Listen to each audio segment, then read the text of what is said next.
in that answer, I just want to pin it down. What are the biolabs in Ukraine? Why were they all over Hunter Biden's emails? Why were there so many Obama-level State Department people involved in that? What has happened to these pathogens? What do you think that will be discovered in Ukraine? Maybe we don't know. Tucker says our intel agencies don't know right now. But what do you suspect? It's a great question. There's a charitable interpretation. There's a really, really, really dark possibility, and then there are layers of gray in between, and we don't yet know where it all lands. The fact is if you're going to get involved with a company like Metabiota or or BioLabs in a foreign country that create freakazoid pandemic viruses, you're going to need the sign-off of the national security state and the U.S. intelligence community. You're going to need that to be vetted by CIA, by NSA, by FBI counterintelligence, by the White House National Security Council interagency process. So, this is how you see Avril Haines at Event 201. This is how you see the U.S. military effectively in charge of the vaccine programs.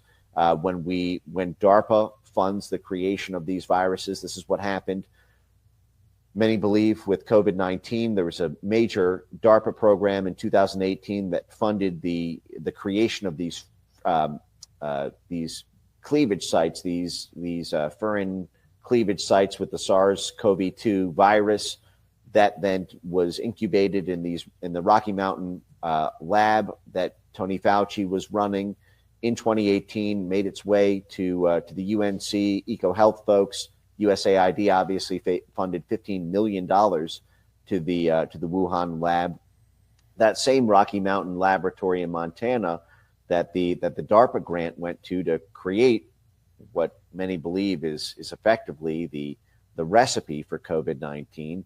That played a very significant role in the biological warfare program in the 1950s against Cuba. You can read Chris Newby's book Bitten about the creation of tick-borne viruses by the U.S. military to be used in the North Korean War in 1950 and to be used against the agricultural crop workers in Cuba to create basically a sublethal virus that would not result in tens of millions dead, but would rather incapacitate the agricultural workers so that they would not be able to mine their own crops, they'd not be able to refine sugar, or to support themselves on the island of Cuba, and in tandem with sanctions would effectively force Cuba to be reinstated into the U.S. empire because they'd effectively starved to death because of these tick-borne viruses that would effectively incapacitate their ability to support themselves. So they need to import from the U.S.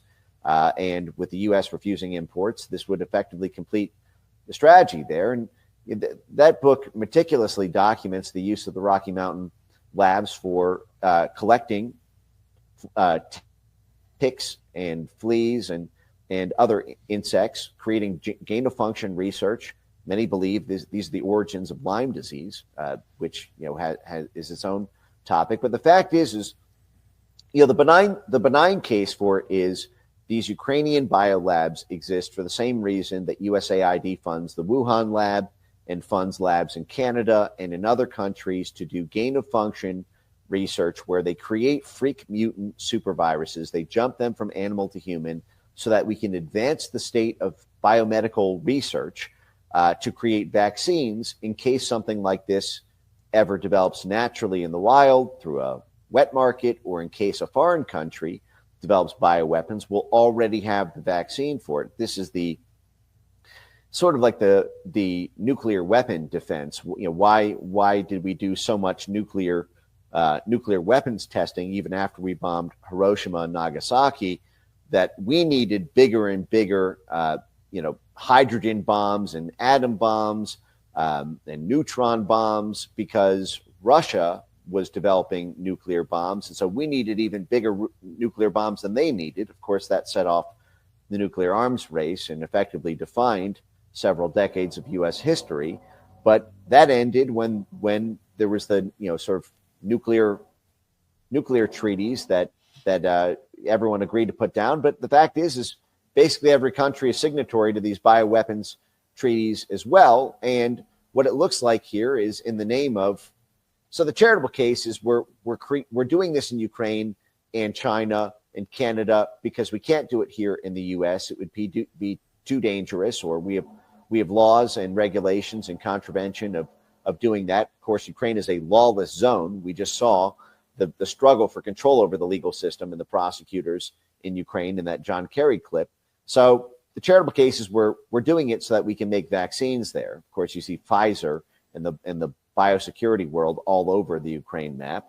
But there's a potentially darker story here, which is that if you ever needed to destabilize Russia, and you're right on its border with Ukraine, you could see a pandemic popping off in in the western part of Russia, and it would be very easy to do. You simply carry pathogens over the border, and you could do the same thing potentially there that the military intended to do in Cuba in the late 1950s, the same thing that was done in North Korea.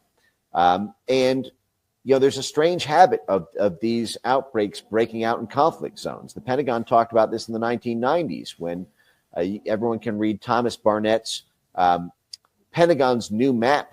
It's a book and a video series presentation you can still find on YouTube, where he justified the post 9/11 military expansion of the American empire by saying we need to fold the core, the rim, into the core. The rim are all the countries that NATO has not yet conquered, because from the rim, three things are coming out of it. And he said drugs, terrorism, and pandemics. So because, these mystery pandemics keep coming out of the countries we have not yet attained political vassalage control over, we can use that as a predicate to get military boots on the ground. And when you have these massive medical facilities, you need security to guard them. So boom, just like that, you've got a military presence to protect all the hospital workers and the clinics and the public health ecosystem. Well, now you've got your special forces in there. Now you have your internal foreign defense funds that are going to that. You basically are already halfway pregnant in terms of military presence there. We did this in Africa, for example, with AIDS, by alleging that Africa was, suffering this massive AIDS epidemic. We managed to get a giant military presence in Africa. You see the same thing that happened with MERS and with SARS and with Zika. Basically, the military and medicine follow very closely. Donald Rumsfeld, I should note, who was the head of the Pentagon for Bush, what was he doing right before that? He got plucked out of Gilead Sciences, the major pharmaceutical company who had come to play one of the leading roles in COVID with Gilead funding the production of COVID vaccines. Well, what was Donald Rumsfeld doing as the chairman and CEO of Gilead Sciences, and then going immediately to become the Secretary of War for the Bush administration during 9/11? If you folks remember, it was the anthrax scare that actually got Congress to authorize the military invasion of Afghanistan right after 9/11. Where did that anthrax come from? Well, it came from the high-level military facility at Fort Meade in Maryland. It was actually a U.S. biolab that those very anthrax vials came from, that was used as the justification. What I'm saying is these things, we don't yet know the answer. Sometimes a gain-of-function freak mutant virus creation on the eastern edge of Ukraine to create a vaccine is just a freak mucozoid mutant biological super weapon to create a vaccine. Maybe, as Freud said, a cigar is just a cigar. But I have a lot of questions, and I think only Pam Bondi and this executive branch can really get the answer.